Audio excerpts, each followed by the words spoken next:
Hey folks, welcome to my new series where I start a brand new dividend investment portfolio so that I can retire early. In this video, we're going to be opening a brand new brokerage account with Fidelity for the sole purpose of purchasing dividend stocks. Be sure to subscribe to the channel if you haven't already and you enjoy content like this, and follow me on my journey so we can build wealth together as I'll be building my portfolio every single month and documenting all of my actions. First thing we're going to do is go to the Fidelity website. I'll leave a link down below, but then you go there, you click on open an account, because in our case we're opening a brand new account.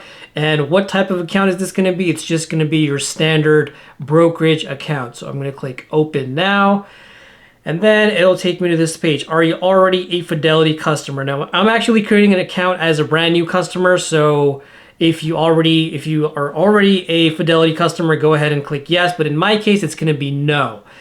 Opening an account takes just a few minutes, and we're going to click next. Account ownership, is it just for you or are you going to be sharing it? In this case, it's going to be just for me. I'm going to click next. And then now I'm going to enter all of my details in this form. So it looks like the first page is just going to be your personal information, your name, date of birth, location, stuff like that. So be sure to fill that out and then click next. Next, it's going to ask, how do you make a living? So employment status, put employed or self-employed, whatever you are. In my case, I'll just put, I guess, employed or retired. Let's go with employed, or not. Let's just go with retired. And then you have your fine print here, your standard securities industry regulations. So be sure to go through these and then select whatever option applies to you. In my case, none apply, so I click that and then click next. And then where will your cash be held? So for your brokerage account, you need a core position, right? So if you're, let's say you fund the account $5,000, for example,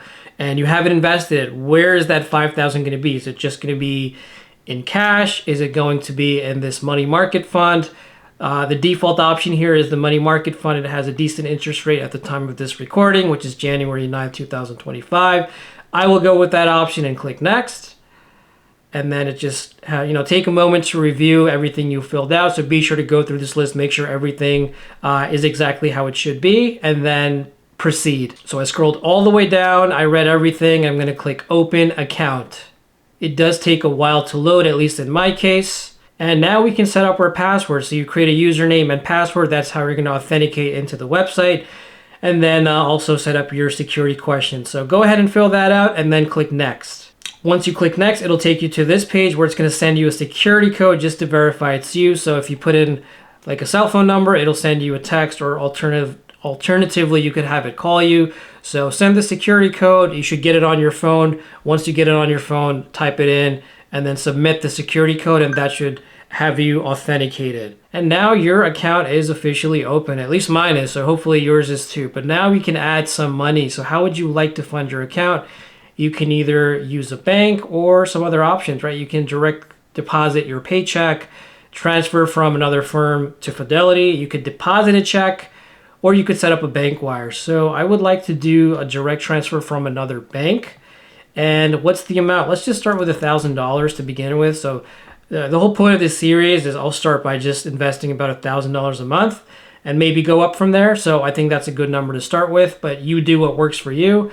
And how do you want to add the bank information? So you can either log in to your bank account with Finicity, or you can enter your bank information on your own. Now, in my experience, sometimes it's faster to log in than it is to verify the information by your own, yourself, because it takes a few extra days, but who knows, right? This might take a few extra days either way, but I'll go with the first option just because I'm looking for something quick. So I'm going to click continue, and then it'll probably prompt me to log into my bank account, which it is right now. If I click next and then choose your bank, fill in your details, and then proceed to the next screen. All right, I entered all my details. It was a success. It's gathering the details.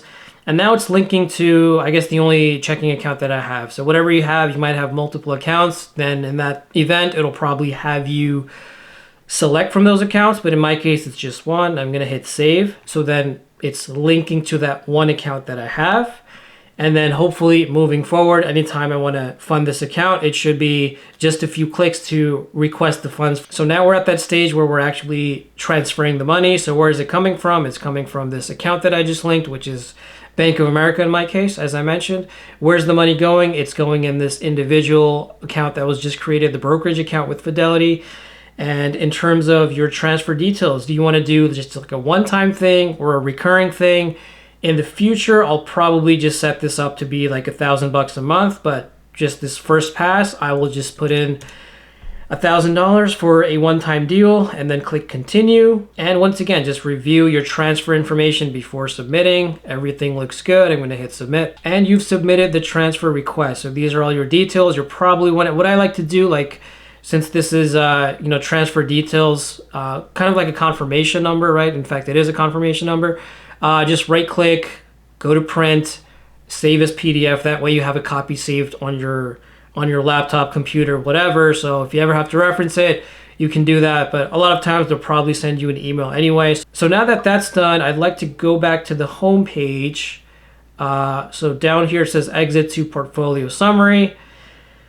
And now you can see I actually have a $1,000 balance. So just instantly, right? I didn't even have to wait. So in fact, if I wanted to trade right now, and the market's closed as I'm speaking, but if I wanted to trade, I would not be surprised if that money is available to trade. And it is, right? Cash available to trade. So that's good.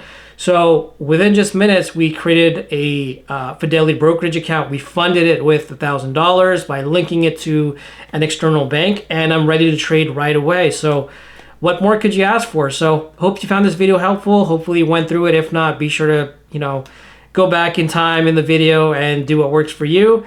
And if you do enjoy content like this, be sure to give me a follow, subscribe to the channel if you haven't already. It's going to be a very fun journey. So the whole purpose of this account is going to be to fund it every single month to generate income that's going to grow until I retire. So hopefully you one day hope to be in those shoes as well. So be sure to follow me on my journey, and let's build wealth together. Thank you for watching, and I will see you in the next video. Peace.